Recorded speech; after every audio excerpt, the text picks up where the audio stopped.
Welcome, people. I've got a special package for you. Over the weekend, we enjoyed some high-level action courtesy of the CROSSOVER NBA2K tournament. My name is Sly, and I'm blessed to have in the studio with me the champions from the weekend tournament, Sly, who had to dig deep. And when I say dig deep, had to go through a host of players within the NBA2K tournament. I mean, it was the biggest prize we've ever seen with 10,000 Ghana cedis, and he dug through in that final. He was taking on Peppis, and what a final that was. We'll be catching their reactions very soon. But first of all, I want to welcome you guys to the studio. Charlie, welcome. If it's so. But let me start with Sly. Coming into the tournament, I don't know if they had you as the favorite, but seeing all of those names around, did you feel like you could go all the way? From the start, I felt I could go all the way. But growing up, I'm used to playing my games on PlayStation. So when I heard the console they're using was an Xbox, I got a bit scared because I didn't have that familiarity with Xbox. But once there's a prize, I was like, I'll still go for it. Jalen Brown starting off, has the lead, Porzingis from deep, can't get it. Dramatic scenes in the last final minutes. Different territory, same results. Let's get into the plays that actually won colors the game. We'll start it off and look closely at the scoreline, because at this point, Peppis was leading by 6, but at the third quarter, we saw that Sly was growing into the lead. We'll go to that first possession and look at Shea Gilgeous-Alexander with Sly, call for the pick early. But let me start with Peppis on this one. Immediately he got the ball into Shea. At the third quarter, Shea had been cooking you all game. Why weren't you able to stop him? No, SGA is a frustrating player, trust me. You can't defend him. Like, to be very frank with you, like, SGA, Charlie, the player is too tough. Wow, so you can't put Jalen Brown on SGA 2K24. That's crazy. Let me go to Sly on this one. On this possession, immediately with SGA at the top of the key, I saw you going for the jab steps. Was that intentional? It was intentional. It's a go-to move for me. A normal triple threat move I was trying to use. Because the whole time, I will not lie, I was a bit scared to go to my normal routine. I take a lot of difficult shots. I take a lot of difficult threes.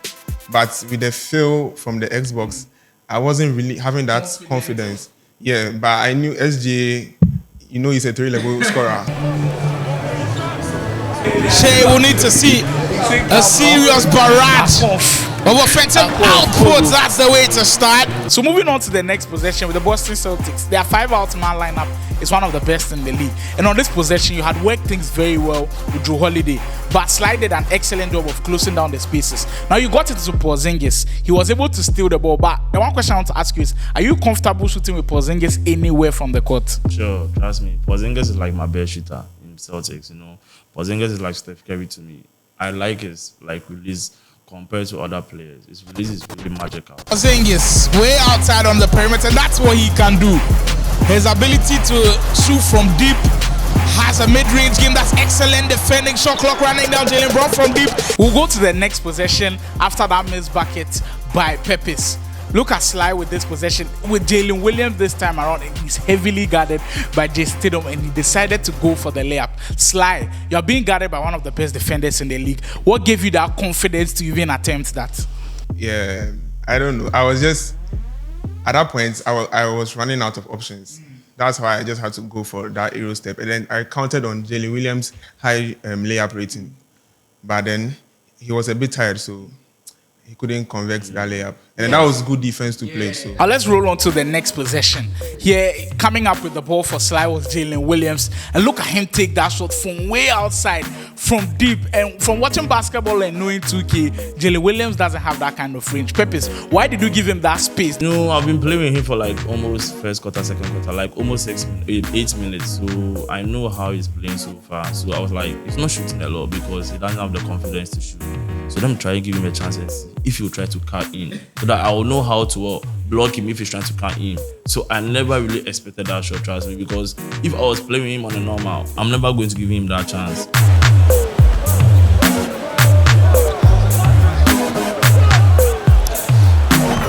Wow, that's beautiful from way outside.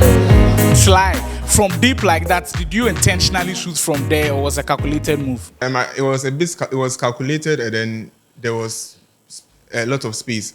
And then knowing myself, I'm always confident in taking shots like this, but my confidence was a bit down. But this time around, I was like, nah, this is too much space, so I'm taking this opportunity. And this was from 28 feet.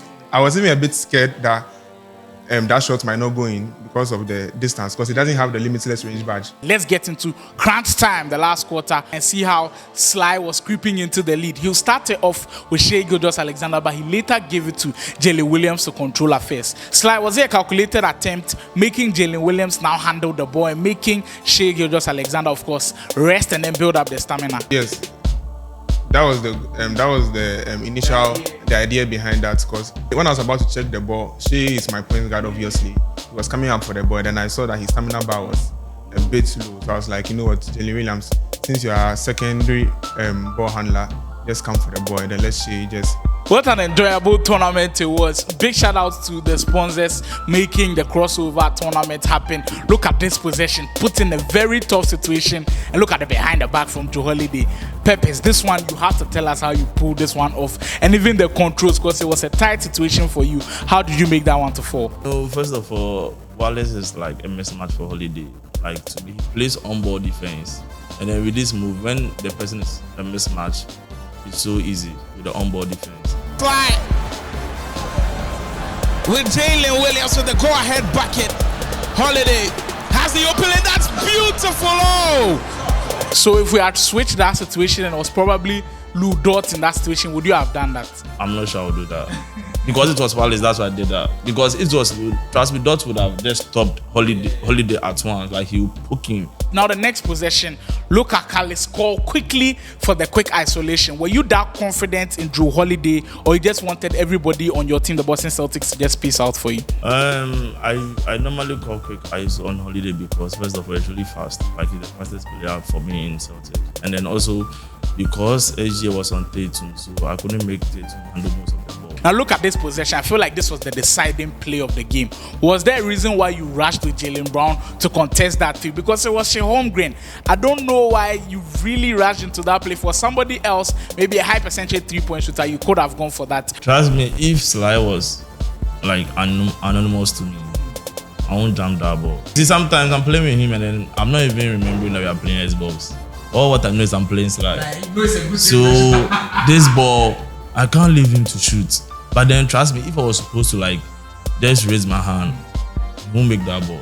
Because the tension, like he wasn't making threes like that. Wait, Holmgren with the lane. Well, has a mismatch in Jaylen Brown, just couldn't get it to go.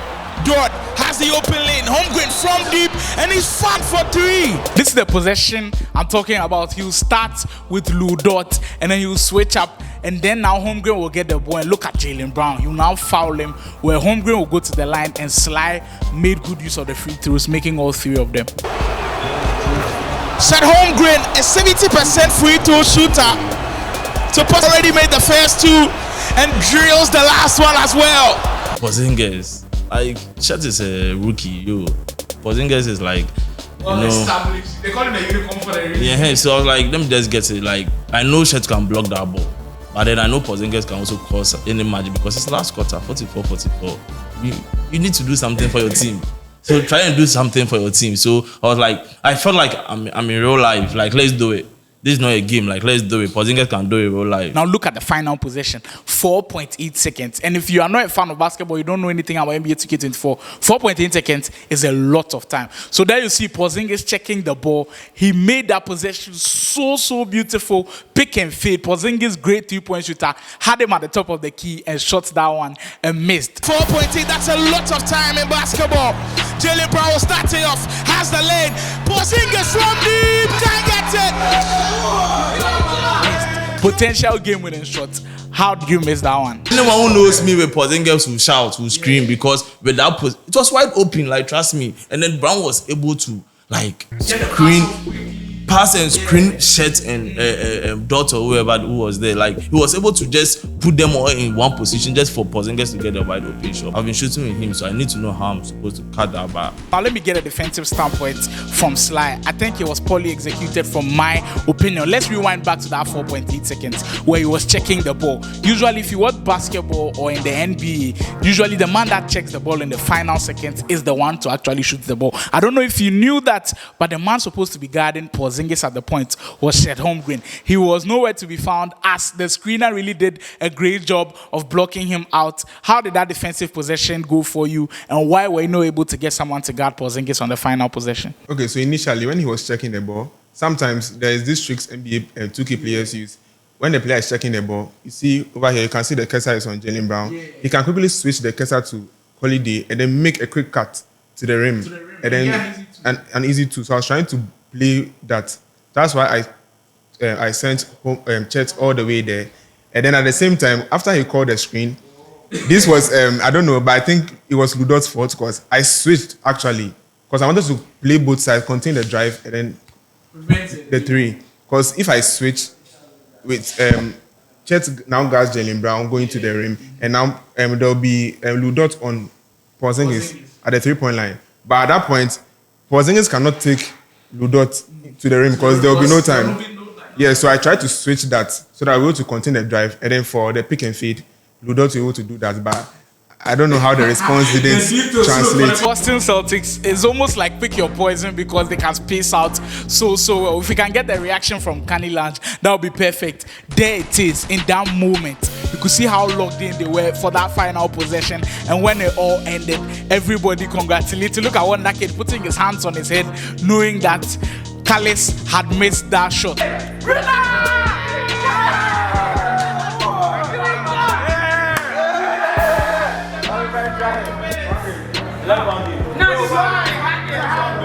That was excellent reactions from Canny Lounge and how everything went down. That was the VGA tourney review from CROSSOVER 2K24. Before you guys leave, I really need to get your thoughts on this one.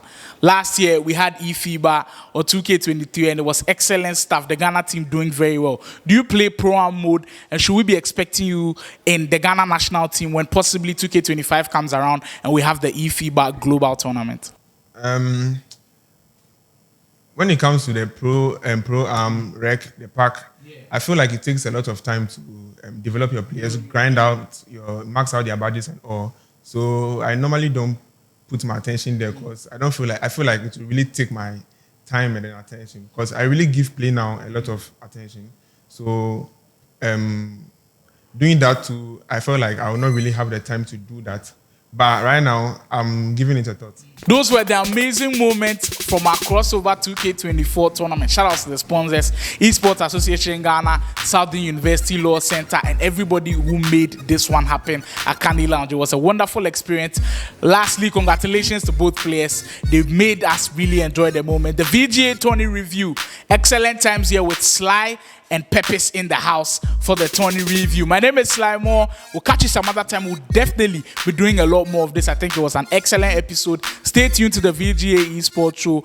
Across all social media, we'll be giving you back-to-back eSports content. Make sure you give us a follow and you'll definitely not regret it. Till next time we see you, stay safe out there and still game.